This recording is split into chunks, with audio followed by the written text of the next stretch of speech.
இந்த ஒரு கதாபாத்திரத்துல நடிச்சதுக்கு வெக்கப்பட்டு தலை குனிறேன்டான விஜயகாந்த் அவர்களே சொன்ன கதாபாத்திரம் என்ன கதாபாத்திரம் தெரியுமா? வாங்க பார்க்கலாம். தமிழ் சினிமாவுல ஆக்ஷன் ஹீரோவாக மட்டும் இல்லாம காமெடி மற்றும் சென்டிமெண்ட் கதாபாத்திரத்திலயும் மாஸ் செய்தவர் தாங்க கேப்டன் விஜயகாந்த் அவர்கள். சினிமாவுல பல நடிகர்களுக்கு வாய்ப்பு வாங்கி கொடுத்தத எந்த ஒரு மேடையிலுமே சொல்லி காட்டியது கிடையாதுங்க. அதே சினிமாவுல நம்ம சாப்பிடுற சாப்பாடு தான் ஜூனியர் ஆர்டிஸ்ட் வரைக்கும் சாப்பிடணும்னு அவரோட ப்ரொடியூசருக்கு வாக்கு கொடுத்து தாங்க படத்திலேயே நடிச்சிருக்காரு. இப்படி மக்களுக்காக பார்த்து பார்த்து வாழ்ந்த மனுஷனா அதே மக்கள் ஏமாத்தினது உண்மையிலே வருத்தமான விஷயங்க. இது வரைக்கும் மத்தவங்களை பார்க்க வச்சு நான் மட்டும் சாப்பிட்டதே இல்ல.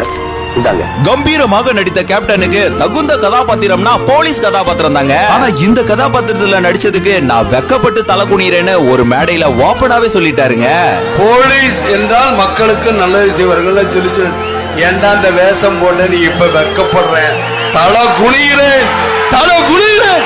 அதாவது உண்மை மக்கள் சத்தியமா சொல்றேன், இவங்களுக்கு சப்போர்ட் பண்ணி நம்ம நடிக்க கூட. கேப்டன் அவர்கள் சொன்னது சரியான கமெண்ட்ல